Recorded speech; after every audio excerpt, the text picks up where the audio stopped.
1849년 12월 22일 새벽 러시아 상트페테르부르크 외곽 세묘노프스키 광장. 눈이 소복이 쌓인 광장 한가운데 28살의 젊은 작가 퓨도르 도스토예프스키가 기둥에 묶인 채 눈가리개를 하고 서 있었습니다. 영하의 칼바람이 뺨을 에이고 사형 집행을 알리는 북소리가 둥둥 울려 퍼지는 가운데 장교가 형량을 낭독하고 첫 번째 그룹에 두건을 씌웁니다. 도스토예프스키는 두 번째 그룹이었습니다. 소총을 든 병사들이 줄을 맞추고 방아쇠에 손가락을 걸었습니다. 눈가리개 너머로 아무것도 보이지 않는 그 순간 그는 무슨 생각을 했을까요? 다시는 볼 수 없을 상트페테르부르크의 하늘을 떠올렸을까요? 아직 쓰지 못한 이야기들을 생각했을까요? 훗날 그는 형에게 보낸 편지에 그 순간을 적었습니다. 눈가리개를 하고 서 있는 동안 살아있다는 것이 얼마나 소중한지를 처음으로 온몸으로 느꼈다고. 그 순간 말을 탄 전령이 광장으로 달려들어 나팔을 불었습니다. 황제의 특사였습니다. 사형은 취소, 대신 시베리아 유형 4년. 가까스로 총성을 피한 그날, 도스토예프스키의 삶은 둘로 나뉘었습니다. 총살대 앞에 서기 전의 삶과 그 이후의 삶으로. 1850년 1월 쇠사슬에 묶인 채 도스토예프스키는 옴스크 감옥으로 끌려갑니다. 상트페테르부르크에서 시베리아까지 영하의 혹한 속을 달리는 마차 안에서 그는 생각했을 겁니다. 작가로서의 삶은 이제 끝났다고. 하지만 펜을 쥐는 손만큼은 끝내놓지 않겠다고. 옴스크 감옥에서의 나날은 가혹했습니다. 영하 40도를 오르내리는 추위 속에서 죄수복 한 벌에 의지해 강제 노역을 했고, 살인자, 강도, 도둑들과 한 공간에서 먹고 자야 했습니다. 책은 물론 종이 한 장 쥐는 것조차 허락되지 않는 곳이었습니다.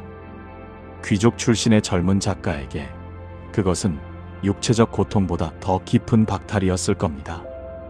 그런데 시간이 흐르면서 그는 이상한 것을 발견합니다. 어제까지 죽을 것 같던 추위가 오늘은 그냥 추위가 되고, 어제까지 참을 수 없던 굶주림이 오늘은 그냥 허기가 되어갑니다. 함께 수용된 죄수들도 마찬가지였습니다. 인생의 바닥을 치고 이곳까지 흘러들어온 사람들이었지만 그들도 웃고 떠들고 살아갔습니다. 인간은 무너지고 또 일어서고 익숙해지고 또 살아가는 존재였습니다. 4년의 유형을 마치고 나오며 그는 이 발견을 가슴 깊이 새겼습니다. 훗날 감옥에서의 이 처절한 깨달음은 그의 책에 이렇게 기록됩니다. 인간은 모든 것에 익숙해질 수 있는 존재다. 나는 이것이 인간에 대한 가장 훌륭한 정의라고 생각한다.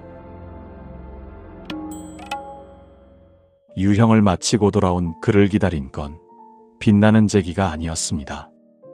첫 번째 아내는 폐결핵으로 세상을 떠났고 가장 가까운 형마저 병으로 잃었습니다. 형이 운영하던 잡지사는 빚더미였고 도스토예프스키는 그 빚을 고스란히 떠안아야 했습니다.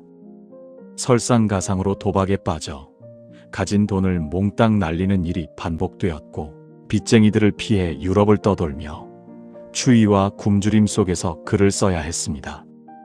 드레스덴의 허름한 하숙방, 제네바의 차가운 다락방, 촛불 하나에 의지해 밤을 새우다 쓰러진 날도 있었고, 입고 있던 코트를 전당포에 맡겨 그 돈으로 종이를 사던 날도 있었습니다. 그러면서도 그는 멈추지 않았습니다. 가난이 깊어질수록 오히려 글은 더 깊어져 갔습니다. 고통을 정면으로 통과한 사람만이 다른 사람의 고통을 진짜로 이해할 수 있다는 것. 그 이해가 깊어질 때 사람은 자기보다 더 큰 무언가를 향해 손을 뻗게 된다는 것을 그는 삶으로 배워가고 있었습니다. 고통은 인간이 위대해지는 유일한 원천이다. 가장 깊이 무너져 있던 그 시절, 죄와 벌이 탄생했습니다. 이어서 백치, 카라마조프 가의 형제들이 나왔습니다. 바닥을 치던 시간들이 없었다면 그 작품들도 없었을 겁니다. 도스토예프스키의 삶에서 가장 놀라운 건 무너진 횟수가 아닙니다. 무너질 때마다 더 깊어진 채로 다시 일어섰다는 사실입니다. 총살대 앞에서 살아 돌아왔고, 시베리아에서 살아 돌아왔고, 빚과 도박과 가난 속에서도 끝까지 펜을 놓지 않았습니다. 주변 사람들은 물었을 겁니다. 왜 그렇게까지 하느냐고, 이미 충분히 고생했으니 이제 편하게 살면 안 되느냐고. 하지만 그에게 글쓰기는 단순한 생계가 아니었습니다. 총살대에서 눈을 가리고 서 있던 그 순간, 살아남는다면 반드시 쓰겠다고 다짐했던 이야기들이 아직 그의 안에 가득 남아 있었기 때문입니다. 59의 나이로 세상을 떠나는 날까지 그는 그 다짐을 지켜냈습니다.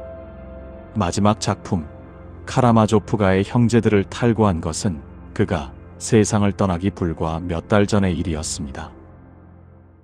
세상을 떠나기 몇 해 전, 도스토예프스키는 남겼습니다. 살아있다는 것, 그것만으로도 이미 행복이다. 총살대에 서봤던 사람, 시베리아의 쇠사슬을 버텨낸 사람, 촛불 아래에서 코트를 팔아 종이를 사던 사람의 말입니다. 살다 보면 모든 것이 끝난 것 같은 날이 있습니다. 더 이상 버틸 힘이 남지 않은 것 같은 날이. 그런 날에 도스토예프스키의 삶을 한번 떠올려 보십시오.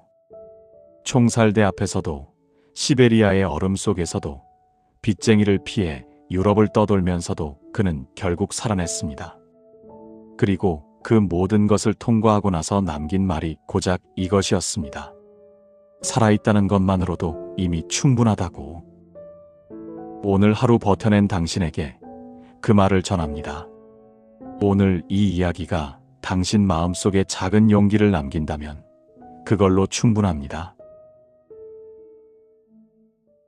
지금까지 보물상자였습니다.